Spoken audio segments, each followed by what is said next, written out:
Ladies and gentlemen, fellow faculty members and staff and students of Keio University.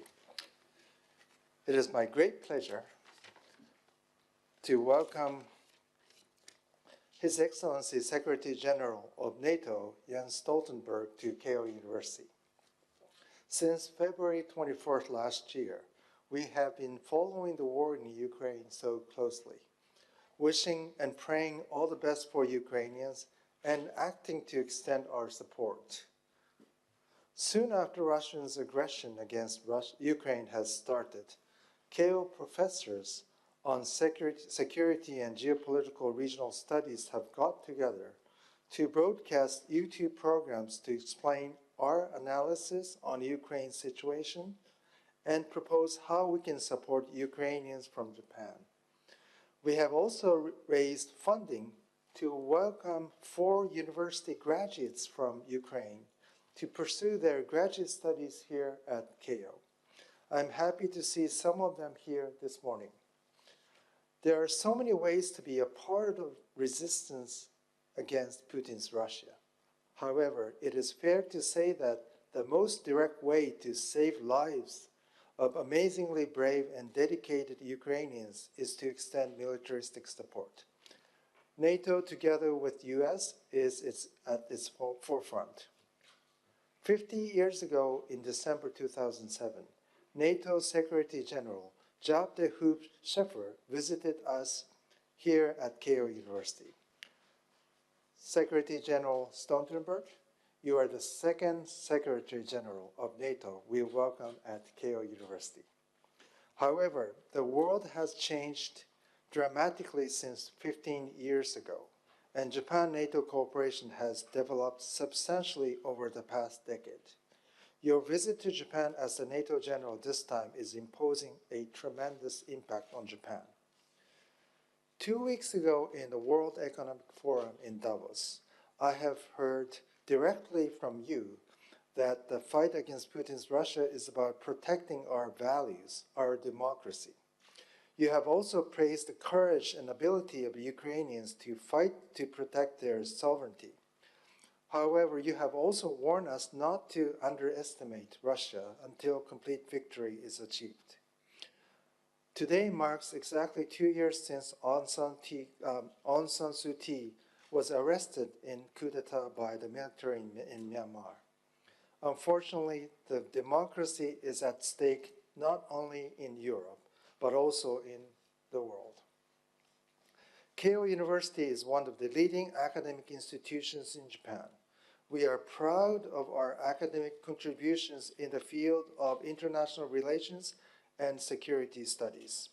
Faculty members and students here in this room today are mainly from Department of Politics in the Faculty of Law and the Faculty of Policy Management. While Keio University's school motto is "The pen is mightier than the sword," recent situation in the world has forced us to think what it takes to defend the country and its people. Clearly, the entire world, including universities, are facing new challenges. Keio University's goal is to sustain world peace by the diplomatic means. Therefore, I'm happy to inform you that today's event also marks the pre-opening of Keio University Global Research Institutes. Within these institutes, we are planning to establish Keio Center for Strategy, a new research center that stimulates strategic planning and dialogues at the global level. So Secretary General Stoltenberg, now the floor is yours. We look forward to your remarks and discussions to follow. Thank you.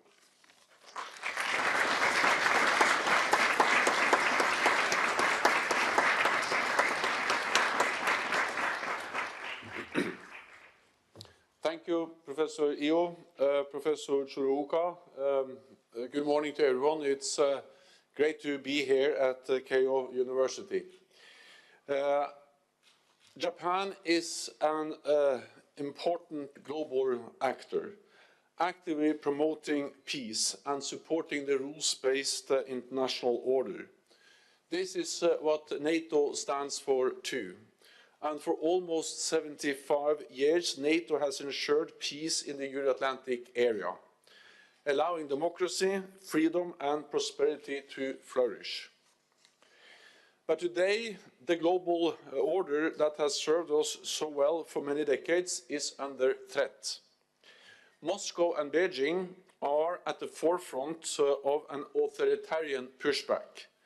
Russia's war in Ukraine has shattered peace in Europe. North Korea continues to threaten international security through its reckless missile tests.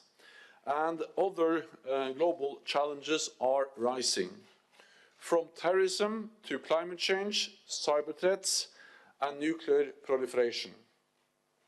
This is our new security reality, a reality that connects all of us who support peace, freedom, and democracy, and a reality that we need to face collectively. Europe and North America together in NATO, working hand in hand with our many partners across the globe, including here in the Indo-Pacific. Last June, I was honored to welcome Prime Minister Kishida to our NATO summit in Madrid. It was the first time he and leaders from our other Indo-Pacific partners, Australia, New Zealand, and South Korea, participated together in a NATO summit, a testimony to our growing ties. We may be oceans apart, but our security is closely connected, and we share the same values, interests, and concerns. This includes supporting Ukraine. Almost 1 year ago, President Putin launched a war of aggression against Ukraine to take control over the country and take away people's freedom. This war is not just a European crisis. It is a challenge to global security and global stability. In response, NATO, allies, and our partners around the world, including Japan, have condemned this illegal and unjustifiable war. And we have been providing Ukraine unprecedented assistance. I want to thank Japan for your substantial support. Yesterday, I visited Iruma Air Base and saw for myself the Japanese cargo planes transporting life-saving aid to the Ukrainian people.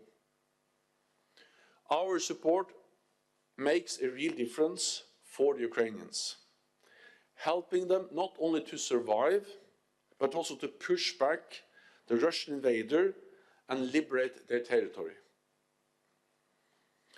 Ukraine needs our continued support for as long as it takes, because if Putin wins, the message to Moscow and to Beijing will be that they can achieve what they want through the use of brute force.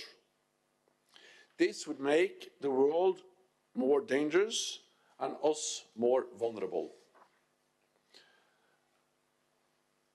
At the same time as we support Ukraine, NATO's main priority is to protect our 1 billion people and every inch of Allied territory.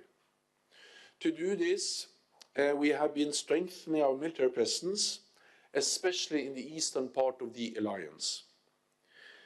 We have more troops on high alert, ready to move whenever and wherever needed. Stronger defenses are not to provoke a conflict with Russia, but to prevent the conflict and preserve peace. Meanwhile, Beijing is watching closely and learning lessons that may influence its future decisions. What is happening in Europe today could happen in East Asia tomorrow.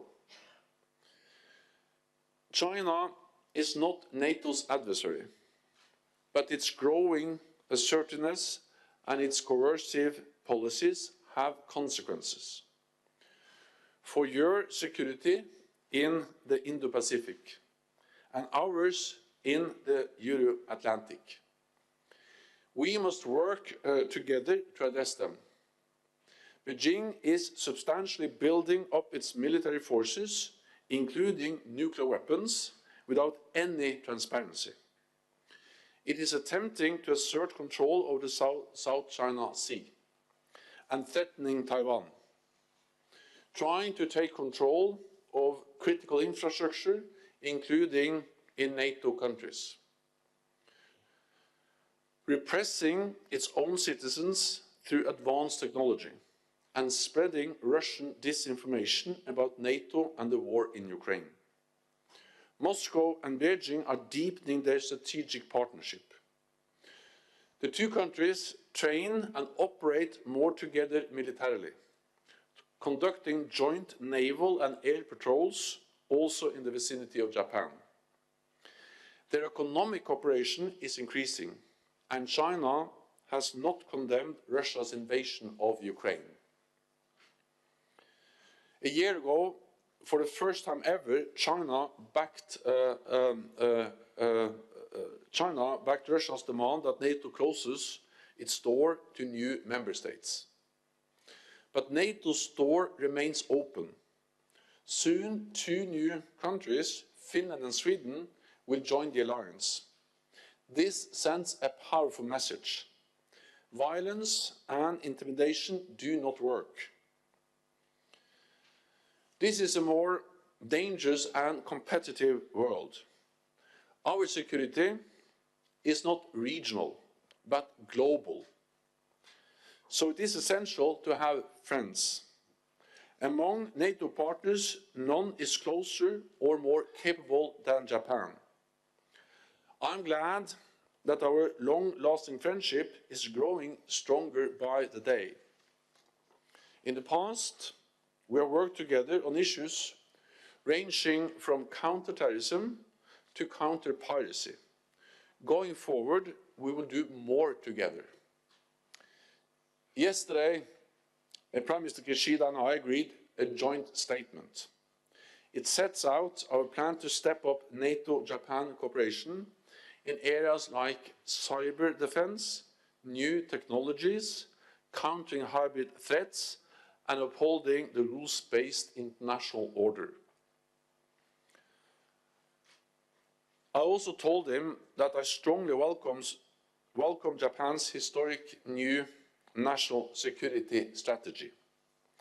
And I'm glad that Japan is planning to reach the NATO benchmark of 2% of GDP devoted to defense. This demonstrates that Japan takes international security seriously. It makes you an even more powerful partner for peace. So I look forward to further deepening our cooperation.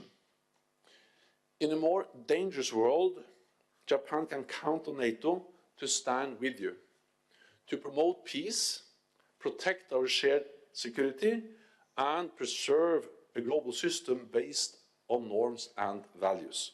Thank you so much.